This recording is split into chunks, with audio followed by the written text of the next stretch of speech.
Hello my beautiful souls! Welcome sa ating tarot reading sessions. Keep in mind, general reading po ito, maaaring mag-resonate, maaaring hindi. Kunin nyo na lang po kung para sa inyo and leave the rest.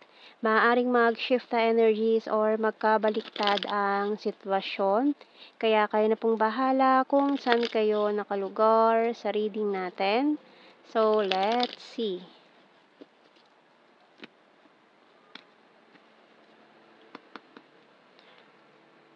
So, we have here the Emperor and the Five of Cups. Ooh. A strong Aries na maaaring itong Aries energy na ito may pinagdadaanan sa buhay with this Five of Cups energy natin na feeling sad and lonely, crying. So, we also have here the King of Wands. So, strong fire, Aries, Leo, Sagittarius energy. And we also have here, the Lovers, Gemini. We also have here the Page of Pentacles, Queen of Pentacles, Death card, and the Strength card. Okay, so may Scorpio rin tayo dyan and a strong Leo.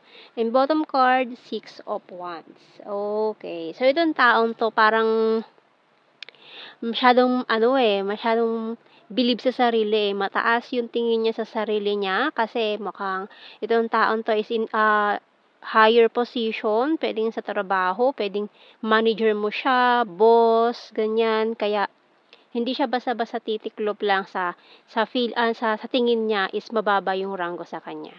So, pero ngayon tingnan mo tong taong ito, talagang dahil pinanindigan niya yung pride, yung ego niya. So, sinasabi niya kasi na hindi ikaw yung taong katapat niya. Pinanindigan niya yan. Pero mukhang kinaya niya lahat yung sinabi niya ngayon. So, tingnan natin anong message ng Archangel. So, ngayon, ayan. Overcoming difficulties by Archangel Jeremiel. The worst is now behind you and you're surmounting any previous challenges. So, kung pinahirapan ka nitong taon to before, talagang binigyan kanya ng a lot of challenges. Kung itong taon to is boss mo, manager mo, or in a higher position na mataas ang ranggo kaysa sa'yo, talagang pinahirapan ka niya, binigyan niya lahat ng trabaho sa'yo. So, pinagsisihan niya yan. Or maaaring yung yung way niya, para makuha yung attention mo. Pero dahil nga, alam niya, gusto ka nitong taong to, pero dahil nga, kumbaga minamata-mata ka niya before kasi alam niya mas mas powerful siya, mas mataas ang kanyang katungkulan kaysa sa'yo dahil mukhang ikaw ay nag-i-start pa lang ng mga panahong yon. Pero mukhang ngayon, dahil nag-turn ang tables dito, mukhang kumbaga pwedeng magka-rank na kayo, magka-level na kayo ngayon itong taon to, kaya parang nagsisisi siya sa ginawa niya before na kung ano man tong ginawa niya.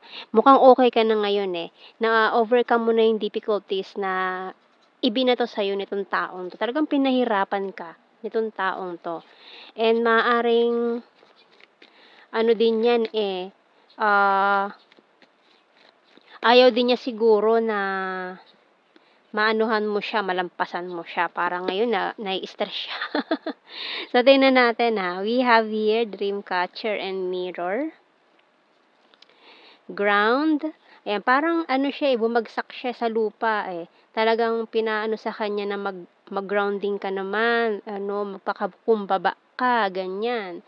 So, we have here the shovel and key. Okay.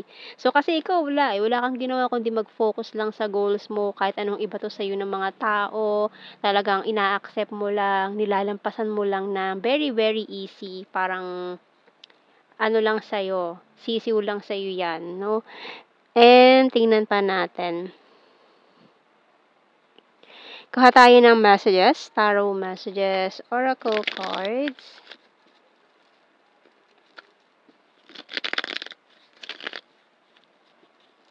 So, kung minaliit ka man nitong taong to before, siguro kung, oo, gusto ka niya talaga. Pero, yun nga, parang nanaig talaga sa kanya yung pride niya, yung ego niya, na hindi ikaw yung katulad ng tao na magugustuhan niya. So, talagang inano niya yung feelings niya. Parang kahit may feelings 'tong taong 'to sa'yo, binaliwala niya yon. Kasi yun nga, dahil nga sa estado sa buhay, ganyan, minata-mata ka niya. Pero ngayon parang ayun na nga, nagkabaliktad na ang mundo.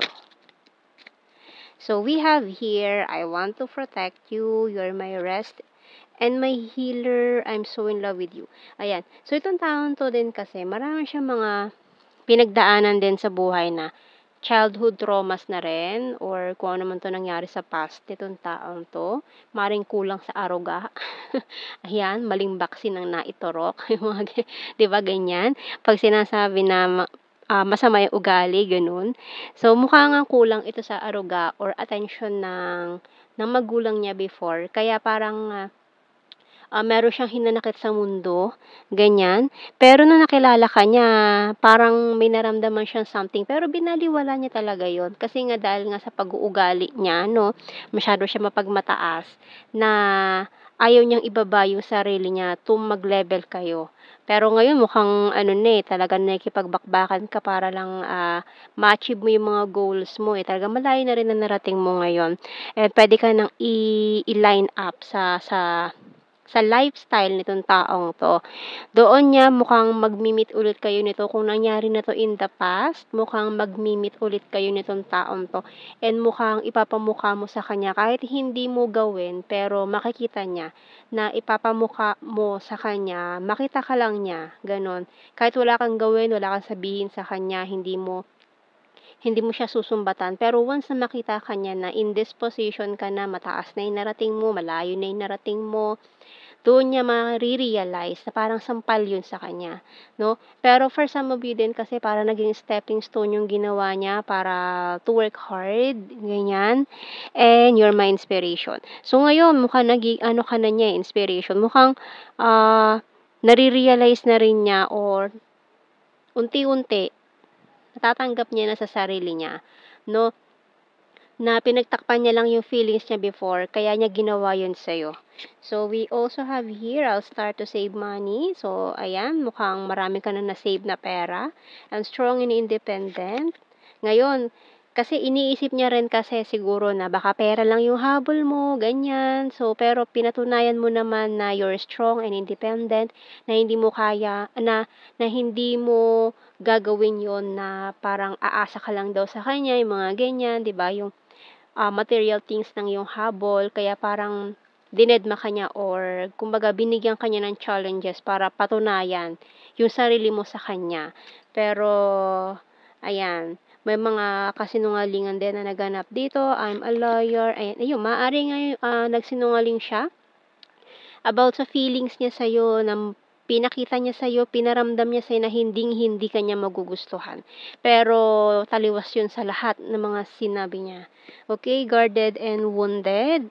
You're so sexy. Ayan. So talagang ano nga ito, may mga ano siya, may mga wounds na pinagdaanan 'tong taong 'to na until now hindi pa rin naghi-heal yung mga childhood traumas nitong taong 'to. Kaya binabaling niya yun sa ibang tao, yung frustrations niya, yung hinanakit niya sa mundo, ayan. Pero talagang attracted siya sa'yo, ayan. Talagang you're so sexy sa paningin niya, 'no? And tingnan pa natin. More messages. Ayan, dahil pinatunayan mo naman na kaya mong tumayo sa sarili mong paa, na maaaring yung yaman nitong taon 'to galing sa family niya, 'di ba? Pero pinamana lang sa kanya, pero ikaw nag-start ka from scratch, from zero, pero malayo na narating mo ngayon. Kaya talagang very proud itong taon 'to sa'yo and inspiration ka niya sa lahat ng ginagawa niya. So, I remember every detail of that day. So, alam na alam niya pa rin yung mga nangyari, yung ginawa niya sa'yo, sariwa pa rin yan. Kaya guilty itong taon 'to. Kaya nagpapaka ano yan ngayon, self-pity, ganyan. Iniisip niya yung mga ginawa niya sa'yo, digging the past with the shovel, binabalikan niya talaga. Hindi niya makalimutan yan, binabalikan pa rin siya ng nakaraan, yung mga ginawa niya sa'yo, guilty. Ayan, guilty siya sa ginawa niya. And I wish I had, eto na nga, I wish I had treated you better. So, ngayon na-realize niya, sana hindi ko ginawa yun. Sana hindi ko siya pinahirapan ng gano'n. Sana tinrato ko na lang siya ng maayos, trinato ko siya bilang prinsesa, mga ganyan, princess treatment, or king, ganyan. So, 'di ba? Ngayon nagsisisi siya na ginawa niya 'yun sa'yo.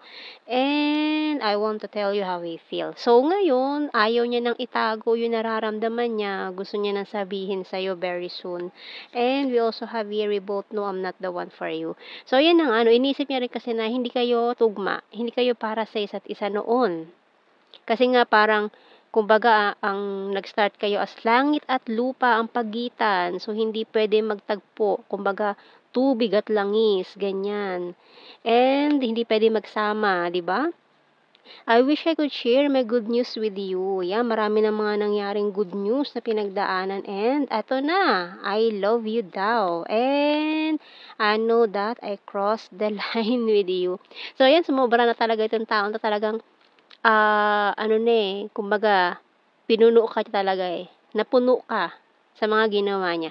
Kaya siguro nag-walk away ka na rin sa kanya kasi dahil sa masyadong brutal yung ginawa niya, kung ano man 'tong ginawa niya before, na pagpapahirap sa'yo. And yung bottom card, finding out the truth crushed me. Oo, may nalaman pa siyang something dito na about you na parang nakapagpadurog ng puso niya, nakapagpatunaw ng yelo sa puso nitong taong 'to. Kumbaga para siyang ice queen or ice king dati na wala siyang pakialam sa nararamdaman ng iba. Ang iniisip lang niya is yung sarili niyang feelings kasi nasaktan siya before kaya mananakit din siya. Gano'n ang nangyari dito sa taong 'to. Pero mukhang nagkaroon na siya ng character development dito, kaya mukhang na-realize niya na yung mga maling ginawa niya, which is good. So, tingnan natin kuha tayo ng initials natin dito. Oops. Pwedeng initials ng pangalan nyo or pwedeng ano man mabuo. MU, mukhang may nagkaroon ng mutual understanding. G, Mag, P, J, R, RJ, JR, Junior, pwedeng Junior, ayan. N, T, L, B, N, nye.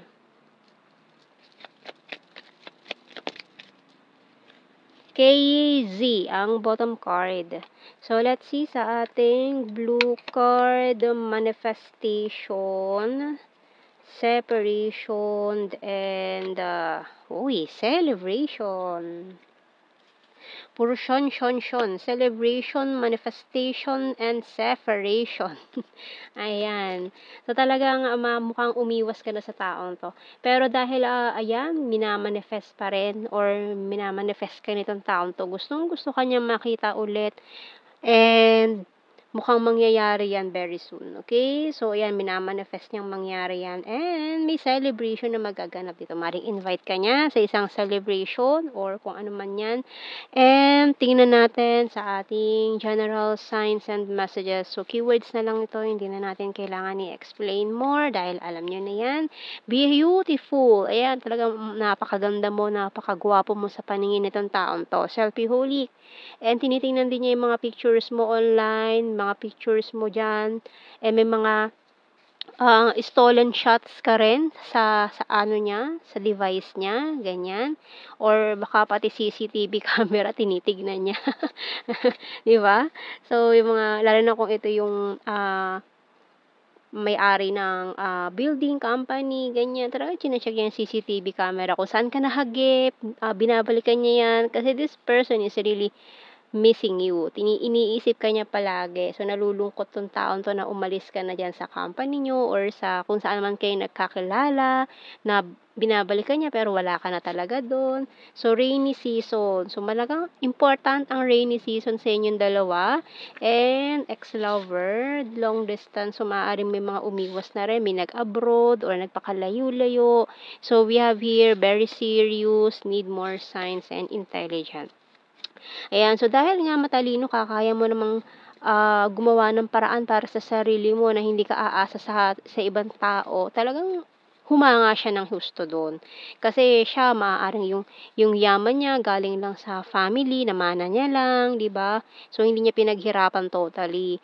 Pero ayun, pinaghihirapan naman niya pero hindi siya nag-start sa zero o sa scratch. Hindi katulad mo na talagang pinaghirapan mo lahat ng kung ano man meron ka ngayon. And very loyal, practical, confusing, so may mga confused energy, province, March, pwedeng March 9,